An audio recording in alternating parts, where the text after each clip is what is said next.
in the first game, it obviously was the first semi-final of the Champions League we'd ever played in, and throughout the rounds we'd been really dominant through the Champions League, and we'd managed to not only win every game, but we dominated the ball and we dictated the game, and we'd been in control of every game, whether it been Fortuna, Brøndby or Zvezda. We'd always pinned that team back, and like a lot of our games, our main aim is to dominate the ball, and okay, that brings us potential problems on the counter-attack, but then understanding those concepts of how to dominate the ball to create chances but also kill off the counter-attack, they'd been real strengths of ours throughout the WSL season and the Champions League campaign. Going into the Lyon game, because we'd had a hectic sort of period, there was no chance to change, and we are a team that wants to put ourselves up against the best teams. So we still played 4-3-3. We worked a lot on being under pressure because we knew they were a really experienced team with a lot of real high-class players and a lot of experience in big games.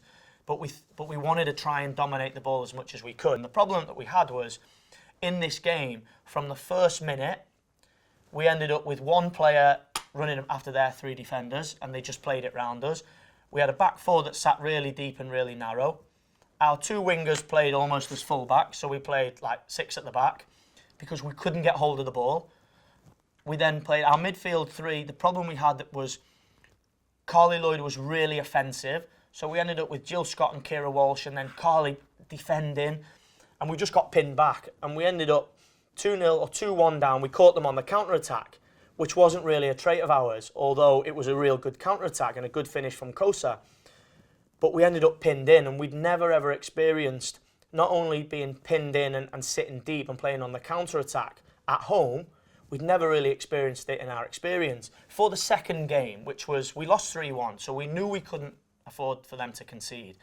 So we went away and we worked really hard on the principle and the concept of how can we dominate the ball. So we decided that we'd play a back four because we naturally always played a back four. So we started the second game, and we expected them to play the same shape because, for me, if I look at the coach's mind, any coach, if you're really successful at something, you do it again because it's just worked really well, so why change it? So we changed our shape but tried to retain the principles and the concepts of how we play. We stayed with the back four of Demi Stokes, Abby McManus, Steph Horton and Lucy Bronze. We then played 2 holding midfielders. We played Izzy Christiansen and Kira Walsh. As opposed to 1, we put 2 in. And I'll explain the thought process of that. Then we played 2 advanced midfielders ahead of them, of Jill Scott, and Kosa Aslani. So we moved her central. Her experience in that big game was invaluable for us. And then we played 2 strikers in Carly Lloyd and Tony Duggan. Now, the thought process was, for us, we can't concede a goal. So although we want to dominate the ball, we have to make sure we don't concede a goal because we have to try and score 3 to win away at Lyon where they've never lost. So we went, for us, we went 2v3 at the back. So Tony and Carly, can we show them one way? And we'll discuss this as we go, but can we cut the pitch in half? But can we, instead of them playing round against 1, what we had in the previous game, can we now go 2? Can we have 2 advanced midfielders, 1 against Kumagai and 1 against Aberley, so they're man for man, woman for woman. 1 for 1 down the sides, Lucy Bronze, Demi Stokes against their wing backs.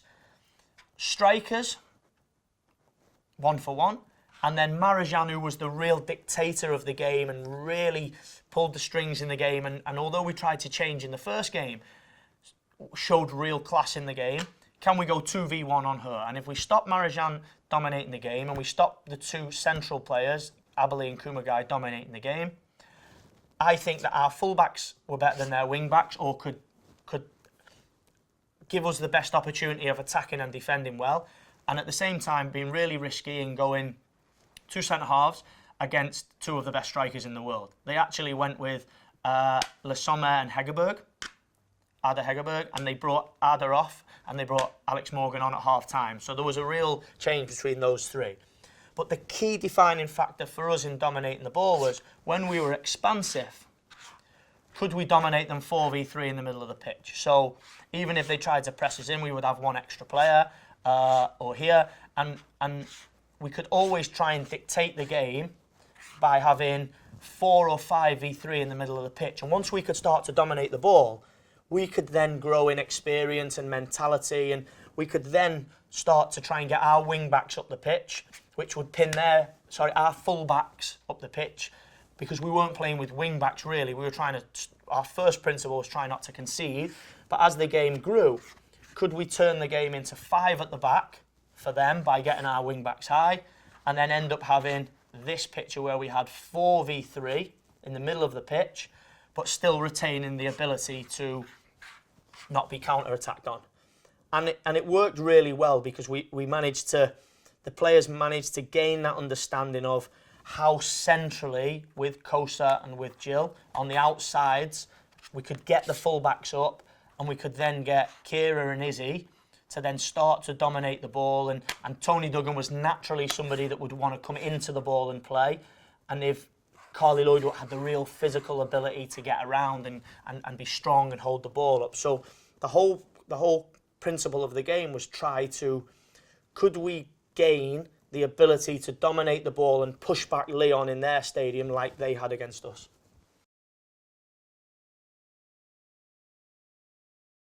We're a pressing team, and we tend to always press the ball. So one thing we couldn't do against Lyon is we backed ourselves if they played long, but if they started to dictate the game at the back and they started to play with their overload, they would pin us in, and we would end up, like we did at home, we would end up sitting in for long periods of the game.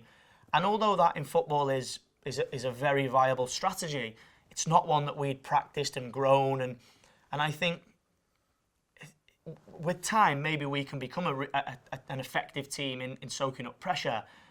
But in your third season in a Champions League game against a team that's won it the previous year and wins comfortably every week and has a plethora of talent that they can put on and take off, we didn't want that to happen in their stadium. They had 20,000 fans as well behind them. So the way that they played out was with a back three, and they pushed their wing backs on really high. But we had 2 and we had 2. So we wanted to try and stop them playing first line. Let's try and stop them getting into any kind of rhythm. Let's stop Marajan getting on the ball. And anything that's long, Steph Orton and Abby McManus had to win the first contact. And then we had the numbers to pick up the second ball. But we always knew that the keeper was a little inconsistent with a delivery, with a distribution. And what happened was they went really wide at times. And for me, that's okay if you want to play out, but if you look at the concept of how you want to build, the wider you go, the harder it's going to be to play forwards, because you can only play inside the pitch instead of out. So we set up like this to allow the central defender to get on the ball, so then we could almost condense the game. Then they would have to play.